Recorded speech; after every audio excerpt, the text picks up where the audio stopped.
ماں باپ نے ہم کو ہمارے حوالے ان لوگوں کے حوالے کیا ہے تو یہ ہمارے سرپرست ہیں، ان کا ادب و احترام بہت ضروری ہے۔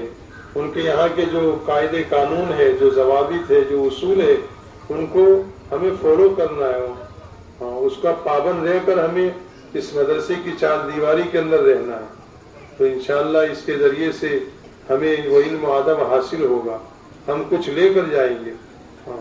جیسے ایک مشہور واقعہ ہم نے سنا شیخ عبد القادر چناری رحمۃ اللہ علیہ کا، کہ ان کی ماں نے کیسے تربیت کی تھی ان کی اور کیسے ان کو سمجھایا تھا۔ وہ علم حاصل کرنے کے لیے جا رہے تھے، دین حاصل کرنے کے لیے جا رہے تھے، لیکن بچے کو جب علم حاصل کرنے کے لیے روانہ کیا تو ماں نے کچھ پیسے دیے اور ان کو اشکن کے اندر کپڑے کے اندر سی کے دے دی اور ایک نصیحت کی کہ بیٹا کبھی جھوٹ مت بولنا۔ تو یہ ایک ماں نے اپنے بچے کو نصیحت کی تو ہمیں بھی کبھی جھوٹ نہیں بولنا۔ حدیث میں آتا ہے صدق ینجی والکذب یہلک، سچ نجات دیتا ہے، جھوٹ ہلاک کرتا ہے۔ ہم نے مدرسے میں غیر حاضری کی، مولانا نے پوچھا بھائی آپ کہاں گئے تھے، تو ہم نے کچھ جھوٹ بول دیا تو فرمایا کہ علم ہمارے نور نکل جائے گا جھوٹ سے، بے ادبی سے، بے احترامی سے۔ جو علم کا نور آنا چاہیے فرمائے کہ وہ ہمارے اندر پیدا نہیں ہوگا۔ تو کبھی ہمیں جھوٹ نہیں بولنا، جو بھی بات ہو سچی بات کرنی ہے۔ ان کی ماں نے ان کو نصیحت کی بیٹا تم علم حاصل کرنے کے لیے جا رہے ہو، دین سیکھنے کے لیے جا رہے ہو، کبھی جھوٹ مت بولنا۔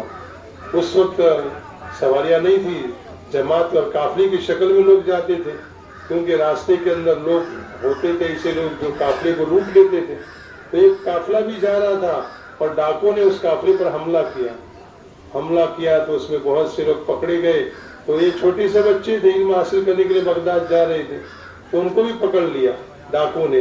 جو ڈاکوں کا سردار تھا اس نے پوچھا تمہارے پاس کچھ ہے، کچھ پیسے ہیں؟ اب چھوٹا سا بچہ تھا، وہ کیا جانے جھوٹ کیا سچ کیا، لیکن ماں نے نصیحت کی تھی کہ بیٹا کبھی جھوٹ مت بولنا۔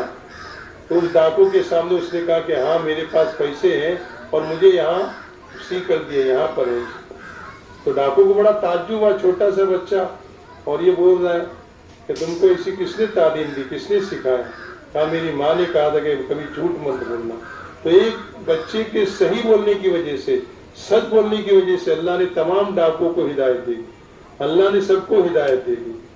تو ہم بھی علم حاصل کرنے کے لیے نکلے ہیں، علم کو سیکھنے کے لیے نکلے ہیں۔ حدیث پاک کے اندر آتا ہے خیرکم من تعلم القرآن وعلمہ، تم میں سے بہتر وہ ہے جو پورے قرآن پاک کو سیکھے اور سکھائے۔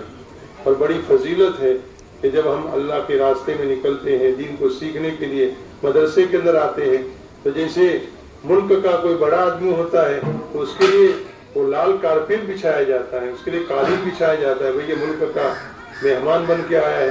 تو آپ تو اللہ کے مہمان ہو، اور آپ کے لیے جو علم حاصل کرنے کے لیے اپنے گھر کو چھوڑا، ماں باپ کو چھوڑا، تو فرشتے پر بچھاتے ہیں آپ کے لیے۔ چونٹیاں آپ کے لیے مغفرت کی دعائیں کرتی ہے، مچھلیاں دعائیں مغفرت کرتی ہے۔ کتنا اونچا مقام، کتنا اونچا درجہ ہے۔ اور حدیث میں اللہ کے نبی نے دعا بتائی، ہم بھی اس دعا کا اہتمام کریں کہ ربی زدنی علما، اے اللہ تو میرے علم میں اضافہ کر، میرے علم کو بڑھا۔ ہم بھی دعا مانگے اللہ سے کہ ربی زدنی علما۔